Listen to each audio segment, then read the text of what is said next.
நல்ல உதிரியாக சீரக சம்பாவில் ஒரு சிக்கன் பிரியாணி எப்படி செய்யணும்னு பார்ப்போமா.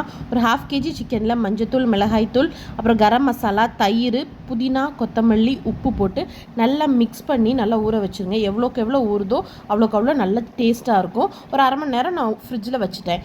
இப்போ ஒரு குக்கரில் கடலெண்ணெய் நெய் சேர்த்துட்டு 2 பெரிய வெங்காயத்தை வெட்டி போட்டிருக்கேன். அப்புறம் இஞ்சி பூண்டு பேஸ்ட் போட்டு நல்லா வதக்கிக்கோங்க.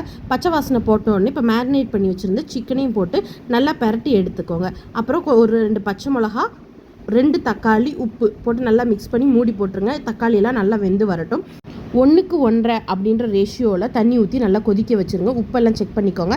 செக் பண்ணி நல்லா வாஷ் பண்ணி வச்சுருக்கிற சீரக சம்பா அரிசியை போட்டு நல்லா மிக்ஸ் பண்ணி விட்டுருங்க. அதுக்கு மேலே கொஞ்சம் கரம் மசாலா, கொஞ்சம் லெமன் ஜூஸ், கொஞ்சம் நெய், புதினா, கொத்தமல்லி இன்னும் கொஞ்சம் போட்டு நல்லா மிக்ஸ் பண்ணி ஒரு விசில் ஹை ஃப்ளேம் சிம்மில் ஒரு 10 நிமிஷம் வச்சு எடுத்திங்கன்னா சூப்பரான பிரியாணி ரெடி.